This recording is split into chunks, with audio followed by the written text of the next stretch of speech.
Hey, Chris. The other night we were talking about Giannis giving you a quick hug as the game's coming to an end. I'm curious for you, just how do you think he's grown in kind of sharing the process with you guys, where it's not just like I need to get better, I need to improve, but rather like the idea of we need to do these things. I think he's been like that for the most part. Guys just don't see it much. Behind the scenes, we're always talking about basketball, how to win games, how to be better. Things he see in our game, things we see in his game. It's always been a team effort.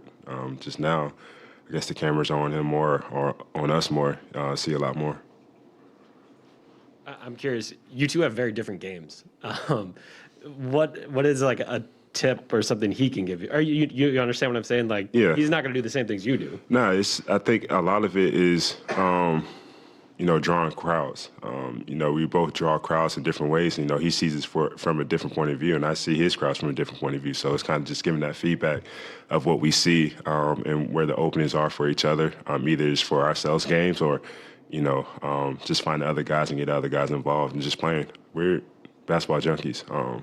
We love to study film. We love watching games. We love talking about basketball. So it's all about learning. Towards the center, Mark. Hey, Chris. As you were weighing whether or not to be committed for Team USA, how did you sift through all those different variables? It wasn't that difficult. Just being the Olympian, representing our country, and having a chance to play for a gold medal, with a great team. That was it. How do you deal with kind of the compressed nature of what the schedule is going to be? Doesn't bother me at all. I love basketball. I love playing it. During the off season, it's hard for me to take a couple weeks off because I want to be back in the gym doing something, working on my game. And one advantage of it is I don't have to get back in shape, which is, a great thing for basketball players. Once you get out of shape, it's hard, to get those wheels going again. So for me, that was it. Jeff, in the middle. Chris, you guys have never been in this position before. So how are you treating tomorrow? How excited are you? Are you trying not to be excited? Where's the balance you're trying to strike to understand the moment and go from there? Treating it like every regular season game that we've had, every playoff game that we had, taking one game at a time, and every game is a must-win. That's it. Sorry. Wayne? Sorry. Chris, what have you guys seen that has enabled you all to be so effective out in transition? You guys had 21 fast break points in the last game. What are you seeing that's leading to that? It starts with our defense for sure, being able to get a stop. But then we have, really 3 or 4 guys that can always get a board and take it with us and create problems, whether it's going all the way, finding shooters, just creating havoc, having playmakers on the court and shooters on the court that can space has been key for us. You guys, I've always, you guys average like 14 points in transition in the regular season.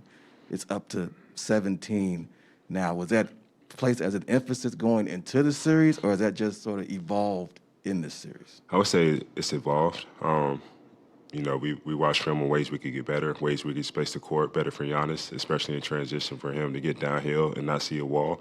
But then also when he sees that wall, being able to kick out, and we're able to play through that. But yeah. Steve, here. You just mentioned treating this like any other game. I know the other night Giannis was talking about how dangerous a team y'all are when you're humble and you stay humble.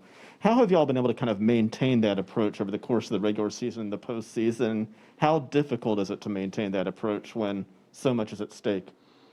We don't think about what's at stake. I think the main thing with us in our locker room, we've been doing a great job of just blocking out distractions, focus on the task at hand and what needs to be done, not in, not out. When we keep it like that, we're able to stay in our routines. Yeah.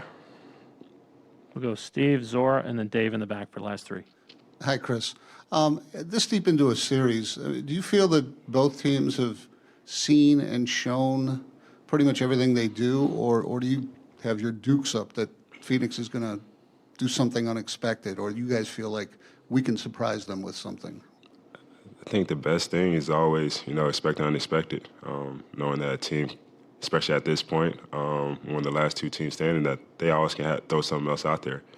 We have to be prepared for it no matter what it is. Even if we never seen it before, we got to figure out a way to adjust to it on the fly. Same with us. I feel like we got things that we can use that we haven't used yet.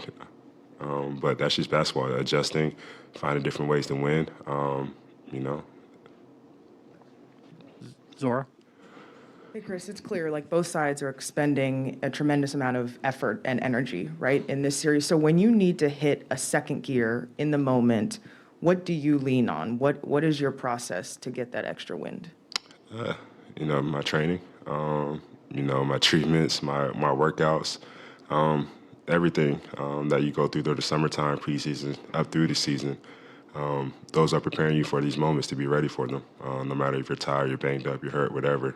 You have an extra gear that you've been through, during your summer workouts.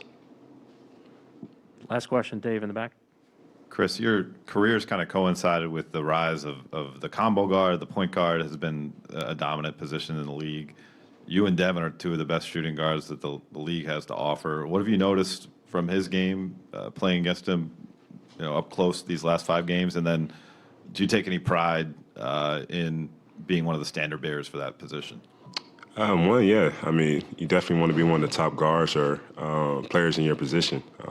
That's been a goal of mine since I stepped in. It'll always be one of the goal of mine until I'm done playing.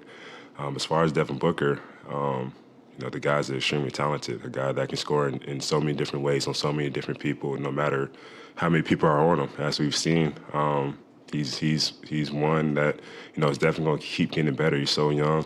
He has so much to learn still, but he's still competing at the highest level and thriving on it. He's going to have a great career. And quick follow to get back to Mark's question. You guys are going to transition from competing for the championship to playing for a medal together. You imagine what that's going to be like? Yeah, I mean, I think we'll be fine. I mean, right now, haven't said a word to each other. I'm sure we won't be best buddies, our team would say, but we'll be teammates for sure. We'll be on the same path, talking basketball, X and O's, trying to get the job done. That's what being competitors is all about, but then also being a teammate is all about also. Thanks, Khris.